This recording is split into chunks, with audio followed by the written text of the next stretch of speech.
Salam alaikum wa rahmatullahi ta'ala wa barakatuh.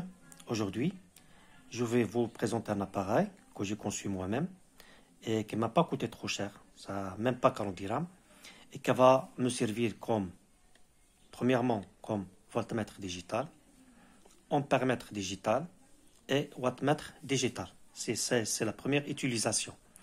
La deuxième utilisation, c'est la vérification de la loi d'Ohm, c'est-à-dire la relation entre la tension aux bornes d'un conducteur ohmique et l'intensité du courant qui le traverse. Ça, c'est premièrement. Deuxièmement, c'est la puissance dissipée dans un circuit électrique ou bien la puissance dissipée par effet Joule aux bornes d'un conducteur ohmique. Pour cela, je vais vous présenter un montage très simple, un montage contenant premièrement un générateur de 0,15 volts continu, bien sûr. Je vais choisir ici un conducteur ohmique de 100 ohms. Le montage ici aux bornes de cet appareil, je l'ai fait de cette façon-là, c'est-à-dire là, aux bornes de ces deux, c'est l'alimentation du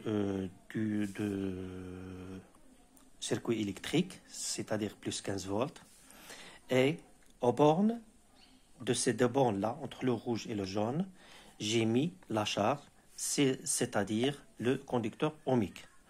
Donc, lorsque je ferme l'interrupteur aux bornes de circuit électrique, donc voilà, premièrement, je vois que la tension aux bornes du conducteur ohmique est de 14,84 volts.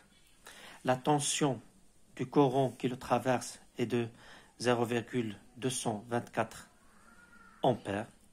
Et que la puissance, on peut vérifier ça facilement, c'est que lorsque je fais la multiplication de la tension U par l'intensité A, je trouve cette valeur de 3,293 watts.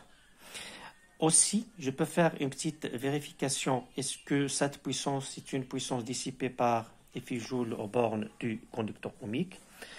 La résistance aux bornes du conducteur ohmique est à peu près 100 ohms, plus ou moins 100 ohms, à une précision de 2%, c'est-à-dire entre 100